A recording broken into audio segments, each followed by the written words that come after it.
জালিয়াতির পরিমাণ যে হারে বাড়ছে, ডিজিটালি ডাকাতির পরিমাণ যে হারে বাড়ছে, নিমেষের মধ্যে ব্যাংক অ্যাকাউন্ট কিন্তু ফাঁকা হয়ে যাচ্ছে। তাই বলা যায় না এর পরের মুরগি হয়তো আপনাকেই বানাতে পারে। আপনি বুঝতেও পারবেন না যে কখন আপনার ব্যাংক অ্যাকাউন্ট ফাঁকা করে দিয়ে চলে গেল।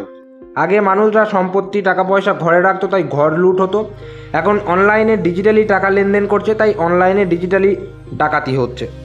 তো এই যে পরের যে ডাকাতিটা আপনার ব্যাংক অ্যাকাউন্ট থেকে হবে না, তার কোনো গ্যারেন্টি নেই। তাই হওয়ার আগে আপনাকে যে যে বিষয়গুলোতে সতর্ক থাকতে হবে, তাহলে আপনার সাথে ডিজিটালি জালিয়াতি বা অর্থাৎ প্রতারণা হবে না, সেই বিষয়ে আপনি কিন্তু নিশ্চিত হতে পারবেন। আজকের ভিডিওটি খুবই গুরুত্বপূর্ণ, অবশ্যই মন দিয়ে শেষ পর্যন্ত দেখুন। এই কমন জিনিসগুলো আপনারা এই ভুলগুলো করে ফেলেন, যার ফলে আপনাদের ব্যাংক অ্যাকাউন্টে টাকা ফাঁকা হয়ে যায়। খুবই গুরুত্বপূর্ণ আজকের এই ভিডিওটি শেষ পর্যন্ত দেখার অনুরোধ রইল। এখন 2025 সালে যে পরিমাণ অর্থাৎ ডিজিটালি লেনদেনের পরিমাণ বাড়ছে, দেখতে পাচ্ছেন আপনারা কি বলছে যে 18.68 বিলিয়ন ছুঁয়েছে ভারতে ইউপিআই লেনদেন 2025-এ। এবং যদি আপনি রিপোর্ট দেখেন যে কত পরিমাণ ডিজিটাল ডাকাতি হচ্ছে অর্থাৎ চুরি হচ্ছে প্রত্যেক বছর, সেটা হচ্ছে 177.21 কোটি টাকা কিন্তু চুরি হচ্ছে, ডিজিটালি ডাকাতি হচ্ছে। এটা কিন্তু বুঝতে পারছেন। এবার আসা যাক মেন টপিকে, যে কোন কোন ভুলগুলি আপনাদের একদমই করা চলবে না। খুবই পুরো একদম পয়েন্ট করে করে আপনাদেরকে বলছি। দেখুন, প্রথম, SMS বা হোয়াটসঅ্যাপে যদি কোনো অজানা লিঙ্ক আসে, তাহলে মোটেও ক্লিক করবেন না। কারণ এসব লিঙ্কের মাধ্যমে প্রতারকরা ফোনে ভাইরাস ঢুকিয়ে দেয় এবং হ্যাকিং সফটওয়্যার ডাউনলোড করিয়ে দেয়। খুবই গুরুত্বপূর্ণ একটা বিষয়। এখন যেহেতু প্রত্যেকে ফোন ইউজ করেন, তাই আপনার হোয়াটসঅ্যাপ ইউজ করেন, স্মার্টফোন ইউজ করেন, তাই হোয়াটসঅ্যাপে আপনাকে কোনো না কোনোভাবে যদি তাদের একটা সফটওয়্যার অর্থাৎ ভাইরাস ঢুকিয়ে দিতে পারে আপনার ফোনে, তাহলে আপনার ফোনটা তাদের কবজায় চলে আসবে। হতে পারে হোয়াটসঅ্যাপে আপনাকে কোনো উত্তেজক কিছু পাঠাবে, হতে পারে আপনাকে কল করবে, হতে পারে আপনাকে থ্রেট দেবে, হতে পারে বিভিন্ন রকমভাবে যেন তেন প্রকারণে আপনাকে কিন্তু চেষ্টা করবে। তাই এইসবগুলো দূরে থাকার চেষ্টা করবেন। যদি মনে হয় যে এটা আননোন, আপনি চেনেন না সেই নাম্বারকে একদম সঙ্গে সঙ্গে ব্লক মেরে রিপোর্ট মেরে দিন। হোয়াটসঅ্যাপে এখন রিপোর্টের অপশান আছে। 2 নম্বর পয়েন্ট, আমি ব্যাংক থেকে বলছি, এই ধরনের কোনো ফোন আসলেই কিন্তু সাবধান। আসলে ব্যাংক কখনো ফোন করে আপনাকে ওটিপি, পিন বা অ্যাকাউন্টের ডিটেলস জানতে চাইবে না। যদি এসব জানতে চাই, তাহলে আপনি যেটা জেনে কনফার্ম হয়ে যাবেন যে সেটা কিন্তু কোনো রকম প্রতারক বা কোনো রকম ডিজিটাল ডাকাত আপনার সাথে কথা বলছে। ব্যাংক কখনোই আপনাকে ফোন করে বলবে না যে আপনার ওটিপি দিন, পিনের সিভিভি নাম্বারটা বা আপনার ব্যাংকের লাস্টে 4টে সংখ্যা বলুন, ওরকম কখনোই বলবে না। যদি কোনো কিছু দরকার থাকে বলবে হয়তো আপনি ব্যাংকে এসে ভিজিট করুন, আপনার এই হয়েছে বা কেওয়াইসি করতে হবে, যাই হোক যে কোনো দরকারের জন্য ব্যাংক কিন্তু আপনাকে ব্রাঞ্চে ভিজিট করতে বলবে।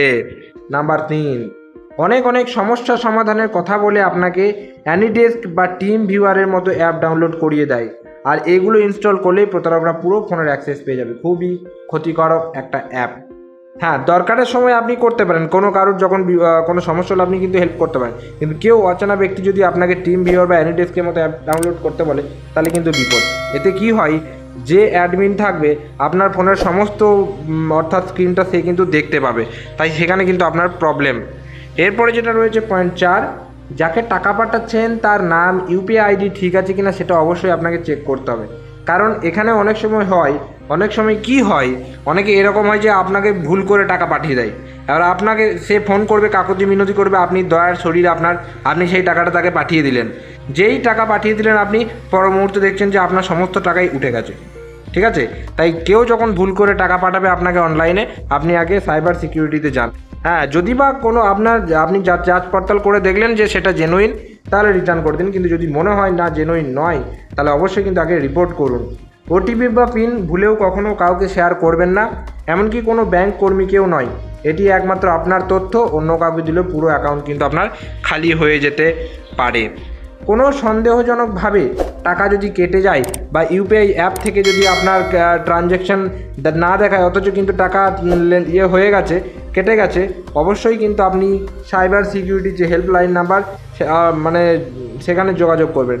এছাড়াও ব্যাংকে গিয়ে ভিজিট করবেন যে কী কারণে আপনার টাকাটি কাটা গেল। যদি মনে হয় আপনার সাথে প্রতারণা করবে, প্রতারণা হচ্ছে, এই ভিডিওটা আমি বারবার কিন্তু প্রত্যেকটা ভিডিওতেই বলছি যে 1930 এই নাম্বার হচ্ছে সাইবার সিকিউরিটি নাম্বার। এখানে কিন্তু আপনি কল করতে পারেন যদি আপনার সাথে প্রতারণা হয়ে থাকে। যদি আশেপাশে কোনো সাইবার সিকিউরিটি ব্রাঞ্চ বা অফিস না থাকে তো এখানে কিন্তু যোগাযোগ করতে পারবেন। তাই এইসব বিষয়গুলো থেকে আপনাকে সতর্ক থাকতে হবে। এবং ডিজিটালি যেহেতু এখন অর্থাৎ ডিজিটালি লেনদেনের পরিমাণ প্রচুর পরিমাণে বাড়ছে, তাই ডিজিটালি ডাকাতের পরিমাণও প্রচুর পরিমাণেই বাড়বে, এটা স্বাভাবিক কথা। কিন্তু সতর্ক আপনাকেই থাকতে হবে, যেহেতু আপনার টাকা ডুবে গেলে কারোর কোনো ক্ষতি নয়, আপনারই ক্ষতি। তাই আপনার ব্যাঙ্ক অ্যাকাউন্ট এবং আপনাকেই সতর্ক থাকতে হবে। এটা ছিল আজকের ছোট্ট একটা ইনফরমেটিভ ভিডিও, যেখানে আপনাদেরকে আমি সতর্ক করার চেষ্টা করলাম। তো অবশ্যই কিন্তু খুবই গুরুত্বপূর্ণ একটা ভিডিও, তাই সবাইকে শেয়ার করে দেবেন, কারণ এখন প্রত্যেকে স্মার্টফোন ব্যবহার করে এবং প্রত্যেকের সতর্ক থাকাটা খুবই জরুরি।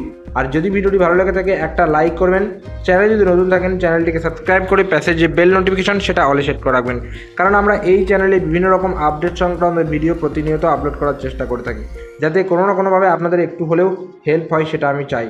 তো দেখা হচ্ছে পরের কোনো ভিডিওতে, ততক্ষণ পর্যন্ত প্রত্যেকে সুস্থ থাকুন, ভালো থাকুন, টাটা এবং ধন্যবাদ সকলকে।